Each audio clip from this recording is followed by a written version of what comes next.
Major funding for these broadcasts has been provided by grants from Madison Realty Capital, Capital One Bank, Eastern Consolidated, New York Community Bank, M&T Bank, Sterling National Bank, Meridian Capital Group, Customers Bank, AmTrust Title, Ariel Property Advisors, Dime Community Bank.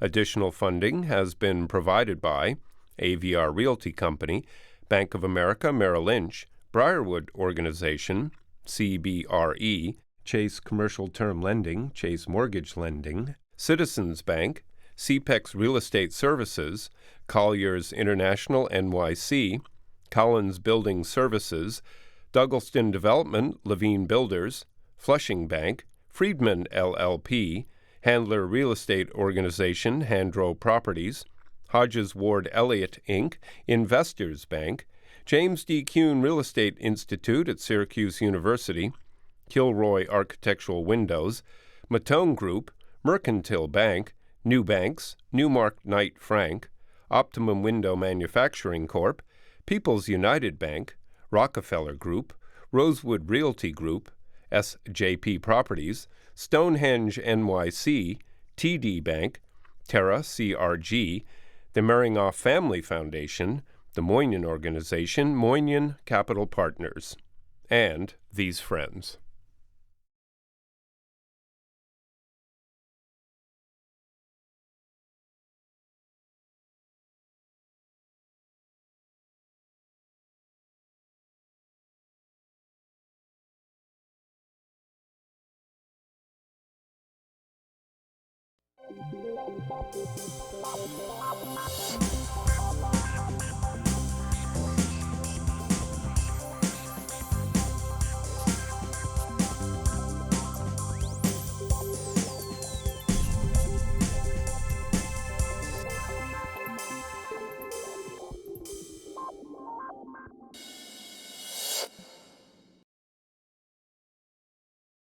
It's called Long Island. There's a section called Nassau and Suffolk, and there's lots of things going on. So today I've assembled these three business leaders to provide their insight on what's happening in Long Island. My guests today include Jason Lipiec, who's the market president for M&T Bank, Mike Maturo, who is the president of RXR Realty, and last but not least, Stephen Dubb, who's the principal at the Beechwood organization. So banker, who spent many years in Manhattan and New York City. What's happening today in Long Island? Lots of activities, lots of developments. How do you see the market? It's very busy out there, multifamily being the most prolific right now. I mean, we've looked at many new construction deals, both in Nassau and Suffolk, more so in Suffolk because there's more availability of land and zoning, but it's a very busy market.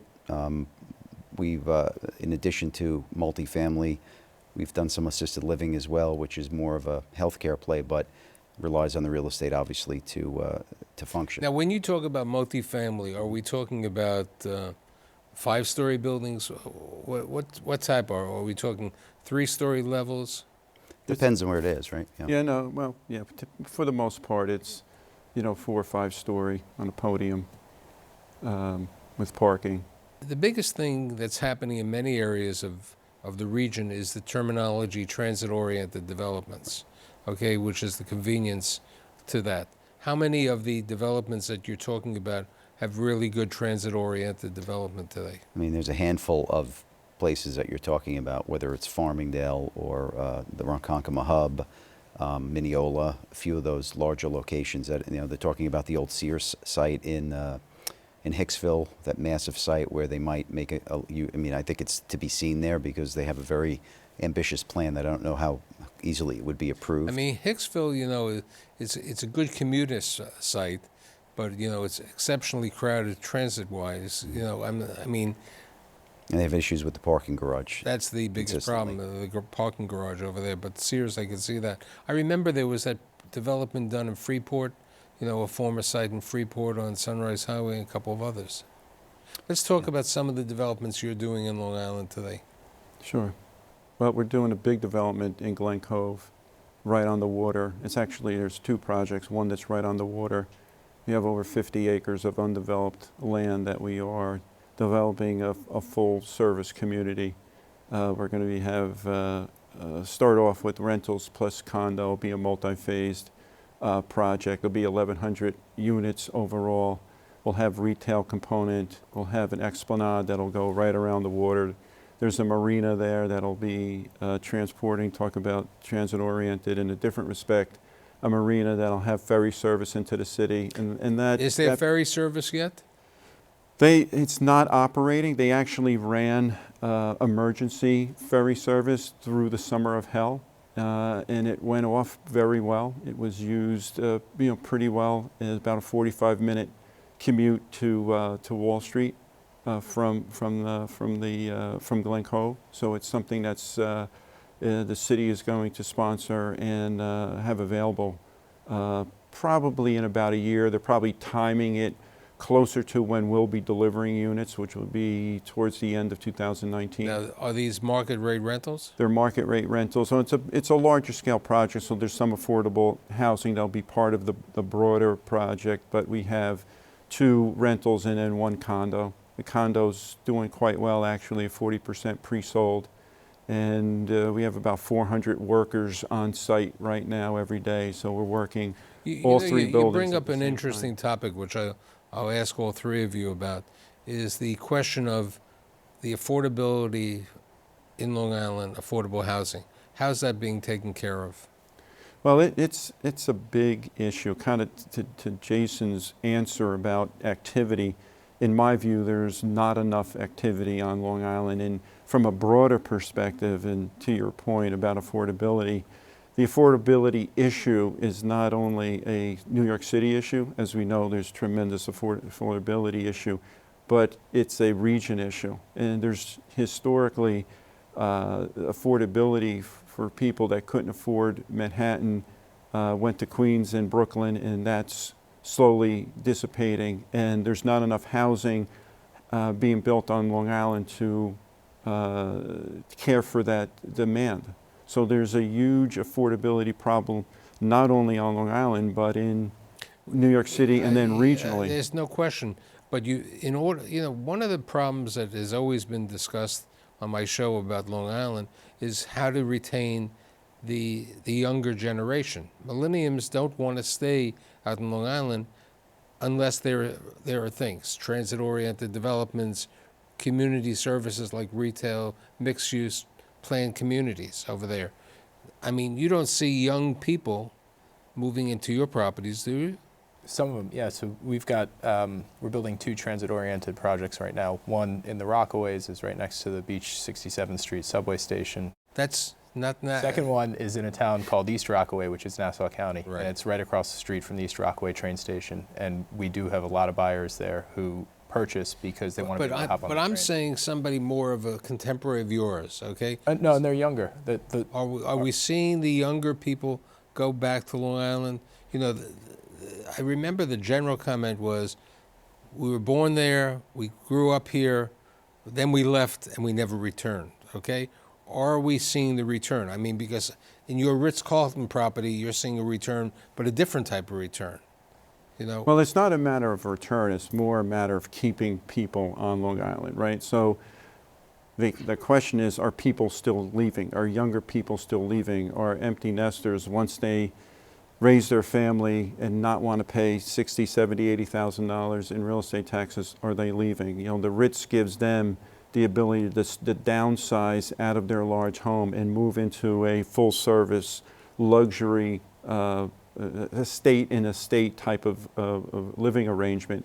And we've had a lot of success there. We've sold out the first phase of 120 units, mostly to, I'd say, young empty nesters. We're 50% sold out in the second phase. And what are the taxes on that type of? You know, those taxes are treated, that condo is treated as if it's a rental property. So it's fairly reasonable taxes. They're like, you know, $12,000 a unit, $12,000 to $15,000 a unit. They're not really that high. So coming off of $60,000. $60,000 to $70,000 plus not having to care for the property, it's a huge savings. But to just get back to your point, you know, still in Nassau, and I guess the same for Suffolk, 40% of young adults between the ages of 20 and 30 still live at home, live in basements. Because Yeah. they can't afford because it. they can't afford it. So why are they leaving? They're leaving because they don't have Well- the ability to find an apartment. And, right, because I think the number is somewhere between under 20% of the stock is rental housing on the island. It's and everywhere else. 17%. Yeah. National is like 40%. Right. Long Island is 17%. So, and then you look at the stock, 80% of the stock was built before 1980. 60% was built before 1960. So the stock is really poor. And we're, Stephen and his company and our company, we're still trying to get something done in Hempstead. It's still very, very difficult to build on Long Island. I think it's getting better. I think the mindset is getting better, and you're seeing development in Mineola and Farmingdale, in Ronkonkoma, and other places start to happen. But it needs to accelerate, and there needs to be a greater acceptance of density in building in these towns and creating the environments that are more urban. I remember when Avalon Bay went to Rockville Center and other parts over there. They did great. Which did great, okay? But part of their problem was the dealing with municipalities to get approval. That's the circumstance. Now, you were saying you're building most of your stuff in Suffolk County because the taxes are lower, and that provision on the condo law, which not everybody knows, because recently I did a show with a tax specialist in New York City tax, and when I explained to him that condo developments in Suffolk have a lower tax, he was totally surprised. Yeah. Well, so that's one way that people are able to stay on Long Island, baby boomers who don't want to pay $40,000, $50,000, $60,000 a year in taxes anymore. By moving into retirement communities, condominiums in Suffolk County, their taxes go to $5,000, $6,000, $7,000 a year. And that suddenly makes it affordable to stay on Long Island. Sell a lot of homes in Suffolk County to buyers who are moving from Nassau, who are willing to make the sacrifice of being half an hour further east. But what's the differential in the pricing? Generally, maybe they're selling a home for $800,000-900,000, and they're moving into a home that's $500,000 to $600,000. Okay, but also, what effect? And I mean, this is for all three of you. What effect does the new tax law have, or have you seen, on the for sale developments in Nassau and Suffolk County? So far, not much of an effect, at least from our point of view. We continue to sell houses in Nassau County where the taxes are still high. We were afraid that the loss of the deduction would be a problem, but it hasn't changed things. The other thing is there's just not a lot of homes being built on Long Island to really have that be meaningful. So it's going to have an effect, because I think it's more going to have an effect in people moving into rental housing as a choice of living, particularly longer, right? So they'll stay in rental housing longer than historically they have. They'll start a family longer. They get married, later, I would say. So I think that's probably the biggest impact. But certainly, rental housing is going to benefit from that tax law. I would say that what we've seen, and it's more anecdotal because even in the town I live in, where I've seen people selling homes, there are bidding wars for these houses. Anything $600,000 or under, I would say, sells very quickly, and taxes are not under $10,000 in these houses. They're $12,000, $13,000, $14,000. So people are still buying to get into a house. One of the areas where you've seen a lot of development in Long Island is in the assisted living and the senior housing. And you had mentioned that you've been financing that. I mean, it's an important, look at it, you're not assisted living or senior housing, but a good number of your residents in the Ritz-Carlton are probably over 55. No doubt. Okay? How do you as a bank look at assisted living, and how do you as a developer look at the possibility of being in that business? Well, from assisted living perspective, it used to be the age has risen dramatically. It's people going in there in their 80s now because they're staying healthier longer, they're staying in their houses longer, and they're moving there versus going into a nursing home. Have you in the Beechwood organization got involved with this? Certainly caters to the demographics on Long Island, but we haven't looked at it seriously. But what I can tell you is that at our Yaphank retirement condo across the street, AVR is building a assisted living facility. So I think a lot of our buyers look at it and say, well, I'm going to move to Beechwood's community, and then in 10, 20 years. It took Allen only about 45 years to get everything zoned and approved. Where is transportation near the Yaphank? William Floyd Parkway, north-south, and it's just, the Yaphank project is just north of the LIE, so you can jump right on. Or For the train, where would you, I think just south of the LIE would be the Mastic Shirley train station. Yeah, they were talking about some development or redevelopment of the train station there, but I don't know how far out that is. I don't know what part of the plan that is for MTA. And the county executives proposed a bus line north-south along William Floyd to connect to the transit hubs in Suffolk County, but I'm not sure how far along that is. We financed the first phase of the rentals there. It was 10 buildings, 240 units, and no problem leasing those up. what type of rents? Mid-30s? No, in the low 20s. Low 20s? You know, you're a major owner of office space out in Long Island. How do you see the market? Certainly, as the demographic has changed and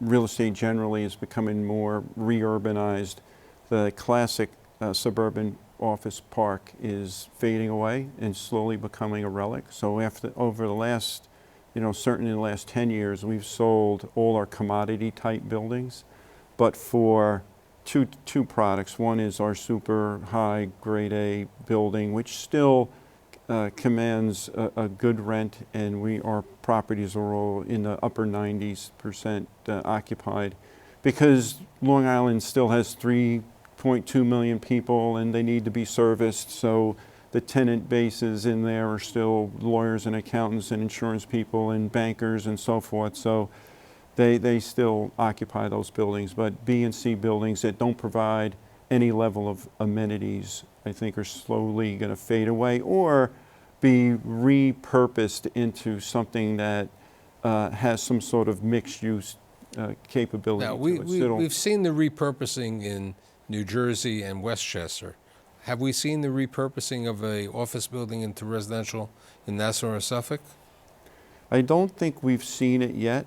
Again, I think the reason is that in places like New Jersey, there's so much more space. So I know we sold 3 office buildings in a park next to a retail center that we sold them, and they were torn down and rebuilt for residential. So in Long Island, it hasn't gotten there yet because there's not enough space, so most of the space more or less is still being used. But I think eventually that'll happen.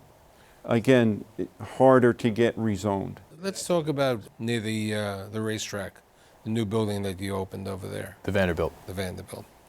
We built 195 very high-end rental apartments.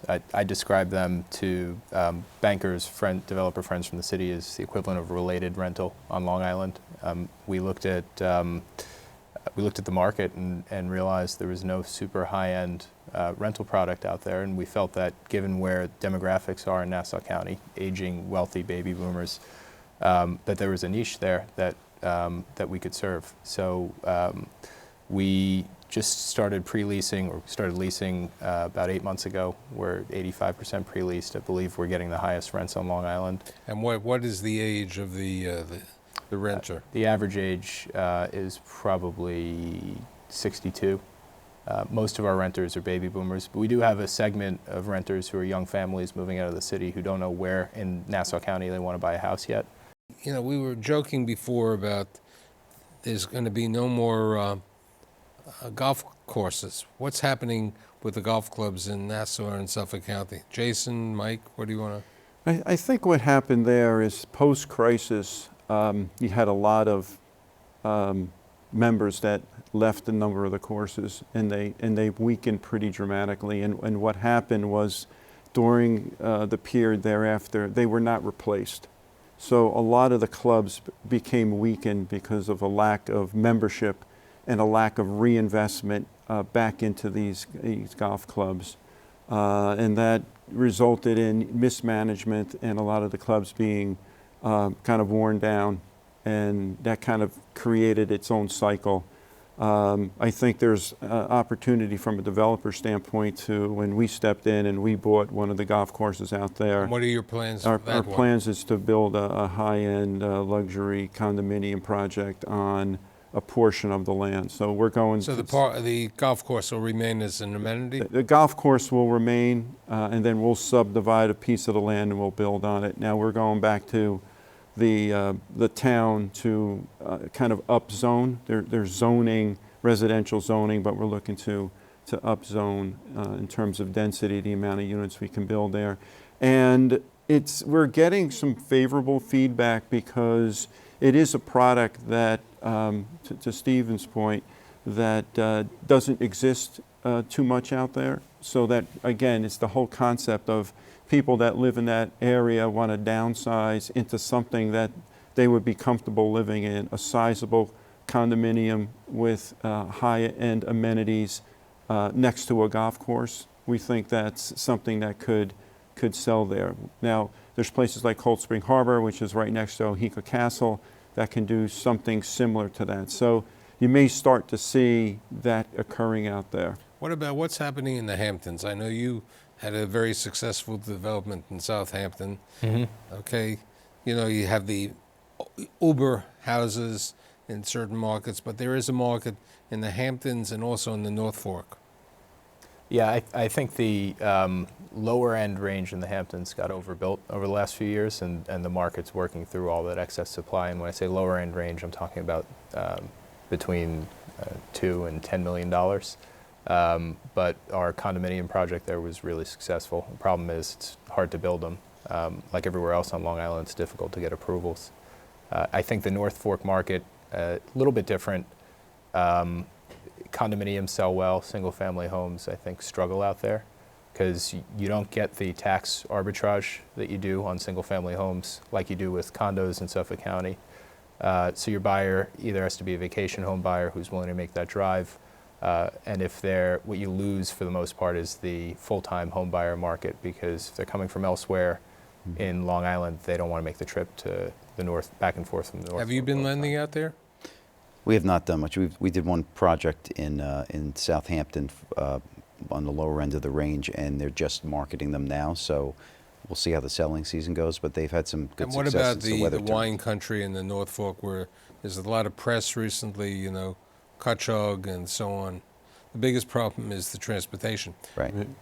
How do you see the industrial market today? I mean, you're out of the industrial market in Long Island, but you're still a lender out there. You know, we've done most of it for owner-occupied because we have a lot of middle-market clients who are buying because they see the value of controlling their own space, because rents have gone up dramatically and it's a very tight market. With the advent of all the residential in Long Island City and other parts of Queens, everybody's been pushed out to Nassau. I think we're starting to see that come out to Suffolk. So that space is in high demand. I think they were talking about Arrow Electric building in Melville was an office building that is flipped or flipping back to industrial. How do all of you look at retail out in Long Island today? So Because you do have certain terrible malls that probably should be bulldozed down. I think it's got to be part of a larger mixed-use development. So we're doing really well with the 120,000 feet that we're building next to Country Point at Plainview, but that's in part because the retail sits right in front of a captive 750-home community with a wealthy buyer. Had we not had that community behind there, I doubt we'd be doing as well as we are now. And where's your nearest supermarket to that, right? It's pretty far. No, away. in Plainview you have right. You have a couple of supermarkets. We do, but we moved there was a ShopRite that had been in a center called Morton Village for decades, and we moved them they took 70,000 feet of our 120. Are you doing any retail? No. That's just really, there's some retail on the base of, in Glen Cove, there'll be some retail in the base there. Right, small. But that'll be retail. small. It'll be probably fitness, some restaurants, some things like that, coffee. Yeah, I would say from our perspective as a lender out there, you know, there's pockets. You know, recently there's a project in North Babylon that had a bunch of lower end retail tenants. They signed an LA Fitness and a PetSmart that just recently opened, and they have a King Cullen in there, and that's a fantastic center. And then you have across the street some stuff with very small lower end tenants that it's hard to fill up when they vacate. So it's really hit or miss in certain areas. But the supermarket anchored, you know, if it's a good one, those are still holding up well. Stu Leonard's opened up 2 Yeah, locations. right, They're doing rather Farmingdale. well. I just want to switch gears. 3 big infrastructure projects, which are, I think, going to be Right. very positive for Long Talk- Island. So you talk have to the me. third track, you have double track, and you have east side access, right? 3 major projects that should, over a long period of time, really benefit Long Right, the Island. east side access to the East side access is Grand obviously Central was being very able to go to important. Grand Central and commute to the east side of Manhattan, which will Right. save, you know, a half hour to 45 minutes of transportation time, and having that optionality to go east side, west side. That's going to be huge, and they're saying 2020 now. Third track is the track that they're installing between Floral Park and Hicksville, which will allow for reverse commuting, because now in the morning everything goes One way. west, and in the night everything comes east. So third track will allow traffic to flow in both directions. So that'll allow reverse commuting, more Right. people to come out to the island and work. That'll be a big benefit. And then double track is out east, which again is Yeah, Farmingdale provide- to Ronkonkoma. Farmingdale to Ronkonkoma. So Well, that's really good news. I think that's great for It's- Long And I Island. think I think it's, if we can tie that into more downtown developments, downtown transit, and get people to accept that a re-urbanization of Long Island, I think we'll see. it's like the reurbanization of Hempstead. No, Well, which you know, Hempstead many years ago was a hub. commercial center. Was a commercial center, a Exactly. hub of Exactly. of business. The problem, and I'll tell you, we're in Hempstead, as you know, trying to get something done, is that the political landscape, the local political landscape, and the people for that matter, they want the commercial, they want their downtown rebuilt before they let housing in. And as we all know, you have to have the people first, Right. so that commercial will come in and service the people. So that's the struggle. And you see that in many of these downtowns, is they don't want density in their downtowns, but they'd love to have a vibrant commercial downtown. And the answer is, you need to have housing, and you need to have people there, you need to have young people there to create the environment. The other big item on Long Island right now is the redevelopment of the Nassau Hub, which was in the news lately because Ratner, who was building it, is out, and Bloomfield, who had a lease to develop 11 acres of the 70-acre site, expired, and now the new county executives is supposedly going to come out and potentially put out an RFP to develop the entire 73 acres on a coordinated basis, which makes a lot of sense. So I think in summation, the outlook is getting even better for Nassau and Suffolk County, and I think people should evaluate living out there. The millenniums are moving in there, and you know, if it's affordable and the taxes are reasonable, I think people will go there. So I'd like to thank Jason, Mike, and Stephen, and I'll see you next week.